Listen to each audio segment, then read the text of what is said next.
Hey guys, welcome to my first attempt at a YouTube gaming video. In this case with a few games of World of Tanks in the m6a2e1, which is also known as the Mutant. This version of the M6 came to be when the US Army started development in 1944 for a breakthrough tank. It was meant to smash the fortifications on the French-German border.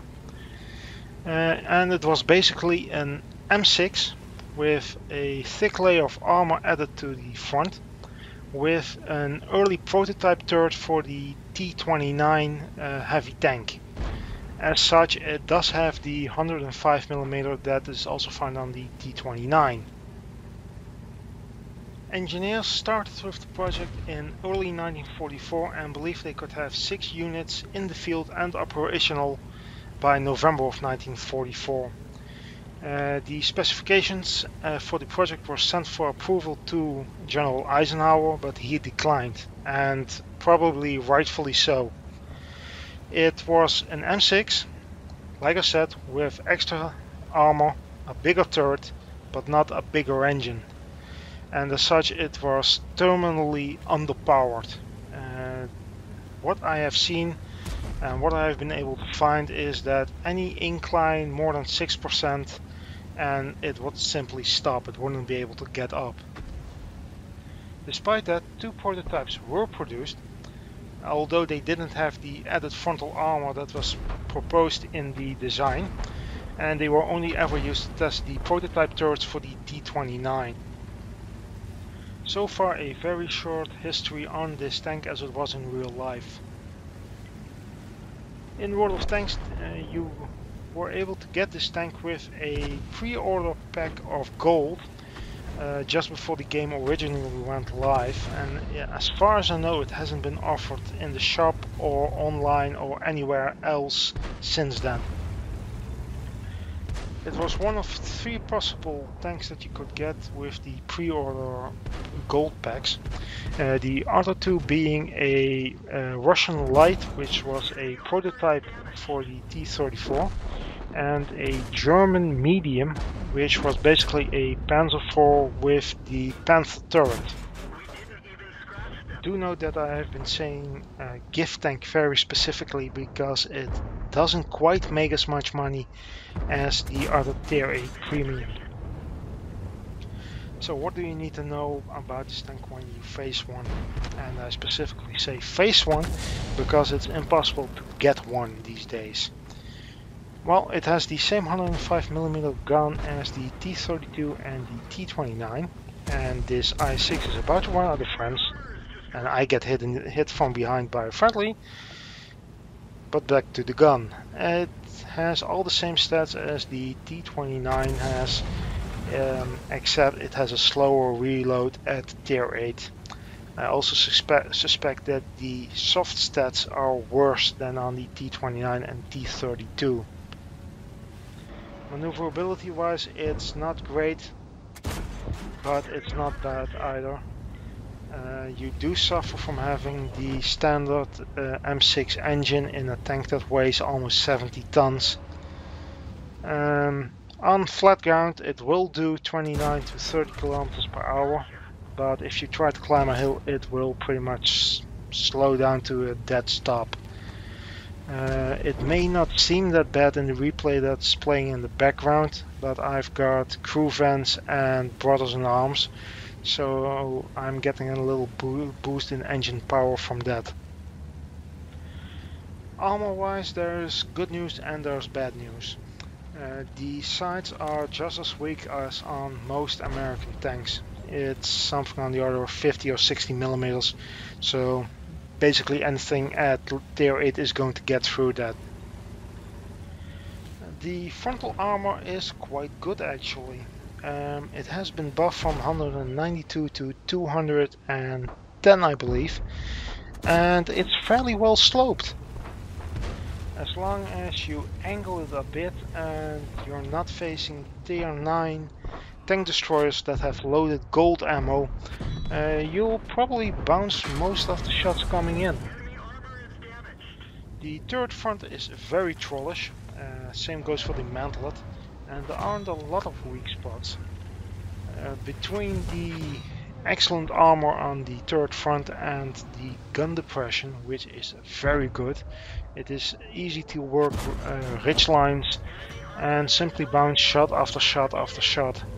Of course, loading gold in high penetration guns will get through, but we all know how that works. One unusual thing about the turret is that the rear is just as well armored as the front at again 192mm. It doesn't come up that often, but occasionally you get a light or medium that sneaks behind you and tries to put one in the rear section of the turret and only to see it bounce off.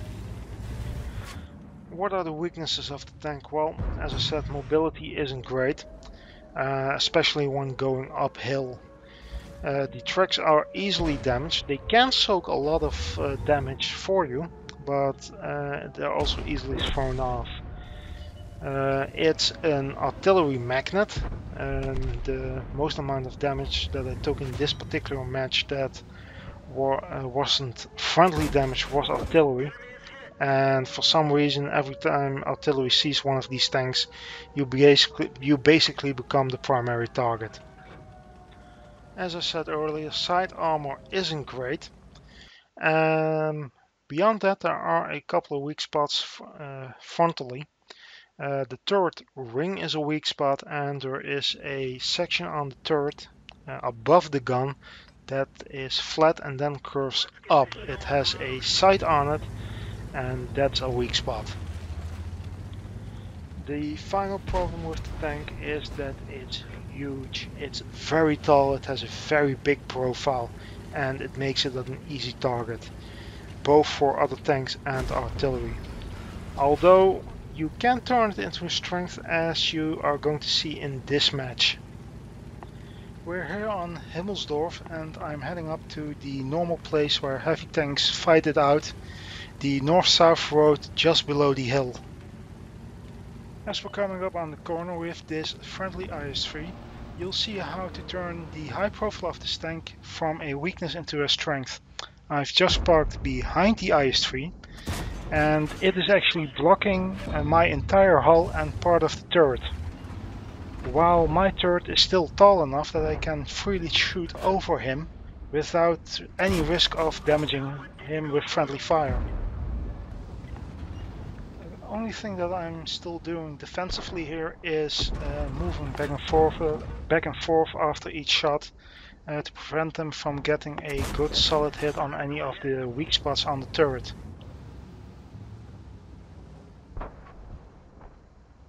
And he missed. One thing you'll be able to see here is the inaccuracy of the gun. It's 0.39. And you'll occasionally see the shots going basically anywhere but the center, and it sometimes makes hitting targets very tough, like the weak spot on top of that British tank destroyer. Any moment, and miss.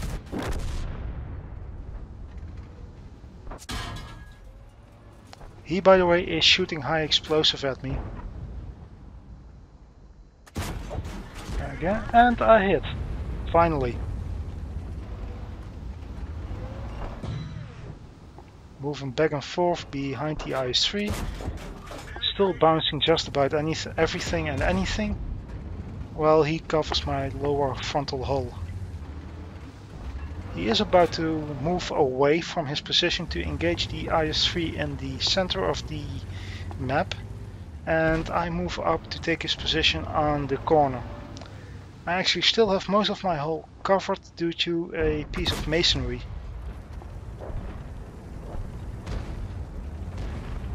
At this point I'm thinking about joining the IS-3 to deal with the other enemy heavy. But initially decide to stay to see what happens with the enemies at that point, when I see that we're about to get flanked from behind by friendlies coming down from the hill. Pinging on the map indicates several enemy tank destroyers that are about to break through, so I head over in that direction.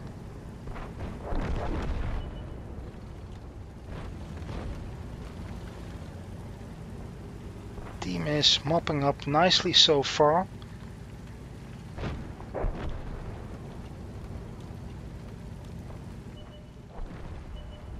Here I'm actually wavering about the tank destroyer that's coming up behind me on the road, but decide to press on and get a kill.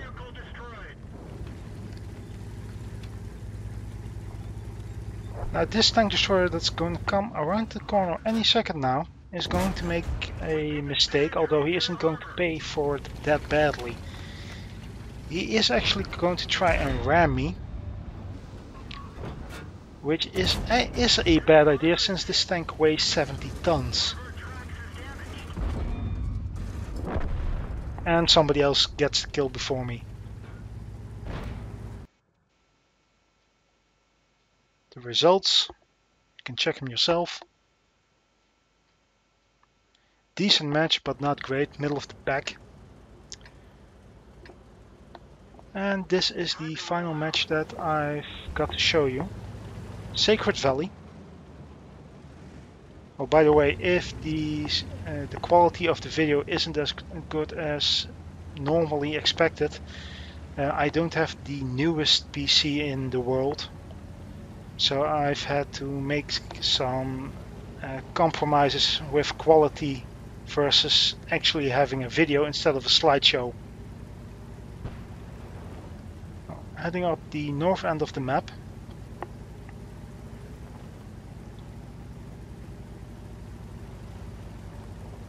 Didn't really feel going south, which is the basically the only other corridor you can take.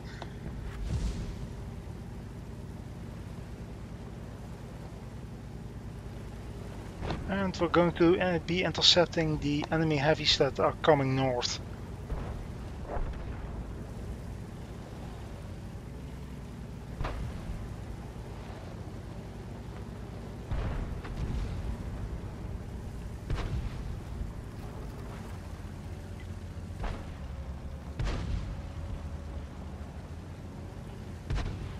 At this point I decide to go left to get around the IS-6 that is engaging the friendly heavy. I think that's an IS. I was actually hoping to get him from behind, but he's turned this way. And you can see clearly the effectiveness of the armor. A bounce again. This was a shot to the hull. And he isn't the smartest player in the world. He actually comes out at basically 90 degrees to me several times during this little fight. I actually go out too far here, and he either gets me in the side or the side of the turret. And like I said earlier, the side armor isn't great. As you can see, he came out basically side on to me, and he shouldn't really. I do keep checking behind me because of the Japanese heavy, but he's being engaged by friendlies and he won't give me any problems. In this case the tracks took the shot. The tracks will take a lot of damage, but they can also be thrown off easily. Or what I should say is that they can prevent you from taking a lot of damage, but are thrown easily. Don't know where that shot went. Should have gone into the side of the turret. It wasn't that badly aimed. Reload. And somebody else takes the kill.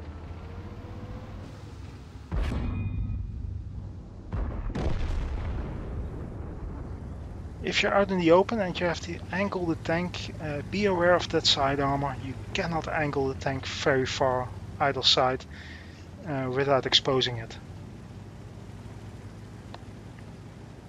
Well, push for the cap.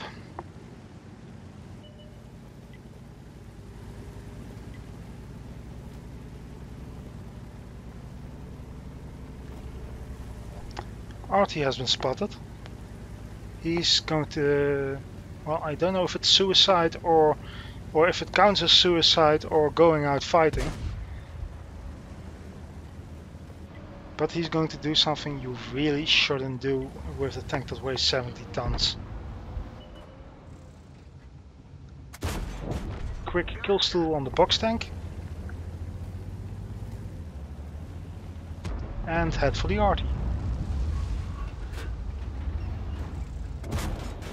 One shot, didn't kill him. And here he comes. Boom. You be the judge. Suicide or going out fighting? Okay, finalize push to the cap and see what we can do from there.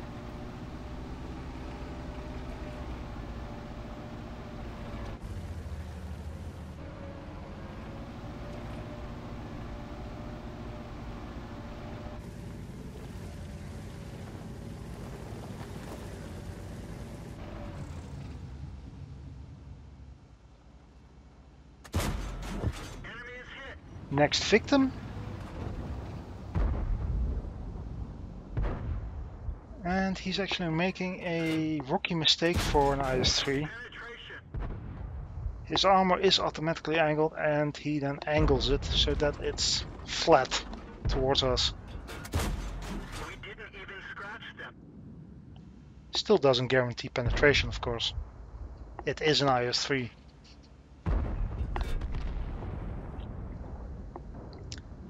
IS up there. And at this point I'm thinking about capping.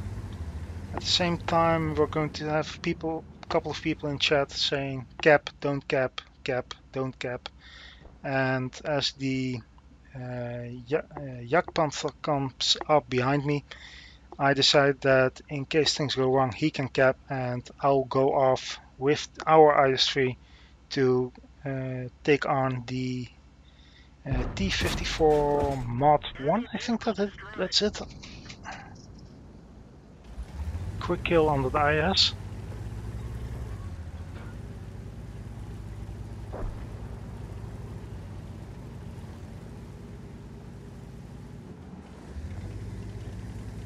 And this is the point where I'm basically going back and forth, should I cap, shouldn't I? I probably just should have gone after the last enemy tank and backed up the IS-3 just in case. But I waited too long, and as you'll see, as we're approaching the end of the video, I basically left it too late.